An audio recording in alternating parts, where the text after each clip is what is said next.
Snoozecast, the podcast designed to help you fall asleep. Find us on snoozecast.com and follow us on social media and wherever you listen to podcasts. This episode is brought to you by Mountain Ranges. Tonight, we'll read a story called The White Seal from 1894's The Jungle Book, written by Rudyard Kipling. Kipling was born in India and raised both there and in England, working in India before settling to write these tales from a home he built in Vermont, USA. It's believed that Kipling wrote the collection of stories for his daughter, Josephine, who died from pneumonia in 1899, age 6. Many names in the White Seal story are Russian, as the Pribilof Islands had been bought with Alaska by the United States in 1867, and Kipling had access to books about the islands.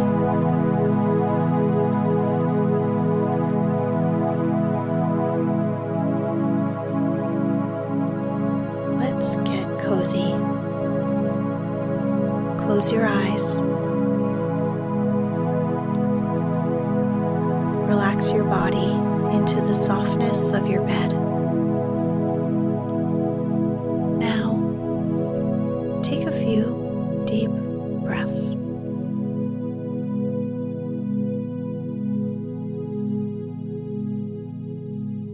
The White Seal. All these things happened several years ago at a place called Novastoshnah, or Northeast Point, on the island of St. Paul, away and away in the Bering Sea. Limmershin, the winter wren, told me the tale when he was blown onto the rigging of a steamer going to Japan, and I took him down into my cabin and warmed and fed him for a couple of days till he was fit to fly back to St. Paul's again. Limmershin is a very odd little bird, but he knows how to tell the truth.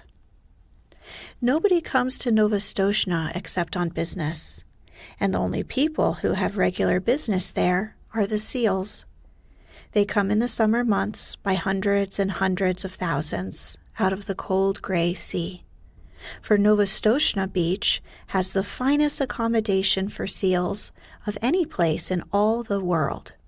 Sea Catch knew that, and every spring would swim from whatever place he happened to be in, would swim like a torpedo boat straight for Novastoshnah, and spend a month fighting with his companions for a good place on the rocks as close to the sea as possible. Sea Catch was 15 years old, a huge gray fur seal with almost a mane on his shoulders and long, wicked dog teeth. When he heaved himself up on his front flippers, he stood more than 4 feet clear of the ground, and his weight, if anyone had been bold enough to weigh him, was nearly 700 pounds. He was scarred all over with the marks of savage fights, but he was always ready for just one fight more. He would put his head on one side, as though he were afraid to look his enemy in the face. Then he would shoot it out like lightning, and when the big teeth were firmly fixed on the other seal's neck, the other seal might get away if he could, but Sea Catch would not help him. Yet Sea Catch never chased a beaten seal, for that was against the rules of the beach. He only wanted room by the sea for his nursery. But as there were 40 or 50,000 other seals hunting for the same thing each spring, the whistling, bellowing, roaring, and blowing on the beach was something frightful. From a little hill called Hutchinson's Hill, you could look over 3.5 miles of ground covered with fighting seals, and the surf was dotted all over with the heads of seals hurrying to land and begin their share of the fighting. They fought in the breakers, they fought in the sand, and they fought on the smooth-worn basalt rocks of the nurseries, for they were just as stupid and unaccommodating as men. Their wives never came to the island until late in May or early in June, for they did not care to be torn to pieces, and the young 2-, 3-, and 4-year-old seals, who had not begun housekeeping, went inland about 1/2 mile through the ranks of the fighters and played about on the sand dunes in droves and legions and rubbed off every single green thing that grew. They were called the holluschickie, the bachelors, and there were perhaps 200,000 or 300,000 of them at Novastoshnah alone. Sea Catch had just finished his 45th fight one spring when Matka, his soft, sleek, gentle-eyed wife, came up out of the sea, and he caught her by the scruff of the neck and dumped her down on his reservation, saying gruffly, "Late, as usual. Where have you been?" It was not the fashion for Sea Catch to eat anything during the 4 months he stayed on the beaches, and so his temper was generally bad. Matka knew better than to answer back. She looked around and cooed, "How thoughtful of you. You've taken the old place again." "I should think I had," said Sea Catch. "Look at me." He was scratched and bleeding in 20 places. One eye was almost blind, and his sides were torn to ribbons. "Oh, you men, Matka said, fanning herself with her hind flipper. "Why can't you be sensible and settle your places quietly? You look as though you've been fighting with the killer whale." "I haven't been doing anything but fight since the middle of May. The beach is disgracefully crowded this season. I've met at least 100 seals from Lukannon Beach, house hunting. Why can't people stay where they belong?" "I've often thought we should be much happier if we hauled out at Otter Island instead of this crowded place," said Matka. "Bah! Only the holluschickie go to Otter Island. If we went there, they would say we were afraid. We must preserve appearances, my dear."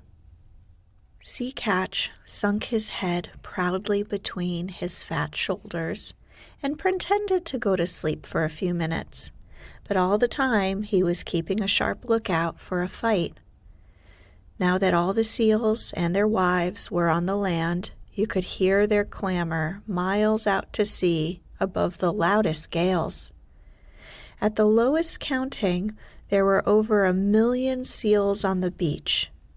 Old seals, mother seals, tiny babies, and holluschickie, fighting, scuffling, bleeding, crawling and playing together, going down to the sea and coming up from it in gangs and regiments, lying over every foot of ground as far as the eye could reach, and skirmishing about in brigades through the fog. It's nearly always foggy at Novastoshnah, except when the sun comes out and makes everything look all pearly and rainbow-colored for a little while. Kotek, Matka's baby, was born in the middle of that confusion, and he was all head and shoulders, with pale, watery blue eyes, as tiny seals must be. But there was something about his coat that made his mother look at him very closely. "Sea Catch," she said at last, "our baby's going to be white." "Empty clamshells and dry seaweed," snorted Sea Catch. "There never has been such a thing in the world as a white seal." "I can't help that," said Matka. "There's going to be now." And she sang the low, crooning seal song that all the mother seals sing to their babies. "You mustn't swim till you're 6 weeks old, or your head will be sunk by your heels. And summer gales and killer whales are bad for baby seals, are bad for baby seals, dear rat, as bad can be. But splash and grow strong, and you can't be wrong, child of the open sea." Of course, the little fellow did not understand the words at first. He paddled and scrambled about by his mother's side, and learned to scuffle out of the way when his father was fighting with another seal, and the two rolled and roared up and down the slippery rocks. Matka used to go to the sea to get things to eat, and the baby was fed only once in 2 days, but then he ate all he could and throve upon it. The first thing he did was to crawl inland, and there he met tens of thousands of babies his own age, and they played together like puppies, went to sleep on the clean sand, and played again. The old people in the nurseries took no notice of them, and the holluschickie kept to their own grounds, so the babies had a beautiful playtime. When Matka came back from her deep-sea fishing, she would go straight to their playground and call as a sheep calls for a lamb, and wait until she heard Kotick bleat. Then she would take the straightest of straight lines in this direction, striking out with her foreflippers and knocking the youngsters head over heels right and left. There were always a few hundred mothers hunting for their children through the playgrounds, and the babies were kept lively. But, as Matka told Kotick, so long as you don't lie in muddy water and get mange, or rub the hard sand into a cut or scratch, and so long as you never go swimming when there is a heavy sea, nothing will hurt you here. Little seals can no more swim than little children, but they are unhappy till they learn. The first time that Kotick went down to the sea, a wave carried him out beyond his depth, and his big head sank, and his little hind flippers flew up exactly as his mother had told him in the song. And if the next wave had not thrown him back again, he would have drowned. After that, he learned to lie in a beach pool and let the wash of the waves just cover him and lift him up while he paddled, but he always kept his eyes open for big waves that might hurt. It was 2 weeks learning to use his flippers, and all that while he floundered in and out of the water, and coughed and grunted, and crawled up the beach, and took cat naps on the sand, and went back again, until at last he found that he truly belonged to the water. Then you can imagine the times that he had with his companions, ducking under the rollers, or coming in on top of a comber and landing with a swash and a sputter as a big wave went whirling far up the beach, or standing up on his tail and scratching his head as the old people did, or playing "I'm the king of the castle" on slippery, weedy rocks that just stuck out of the wash. Now and then he would see a thin fin, like a big shark's fin, drifting along close to shore, and he knew that that was the killer whale, the grampus, who eats young seals when he can get them. And Kotick would head for the beach like an arrow, and the fin would jig off slowly, as if it were looking for nothing at all. Late in October, the seals began to leave St. Paul's for the deep sea, by families and tribes, and there was no more fighting over the nurseries, and the Hollis chickie played anywhere they liked. "Next year," said Matka to Kotick, "you will be a Hollis chickie, but this year you must learn how to catch fish." They set out together across the Pacific, and Matka showed Kotick how to sleep on his back with his flippers tucked down by his side and his little nose just out of the water. No cradle is so comfortable as the long, rocking swell of the Pacific. When Kotick felt his skin tingle all over, Matka told him he was learning the feel of the water, and that tingly, prickly feelings meant bad weather coming, and he must swim hard and get away.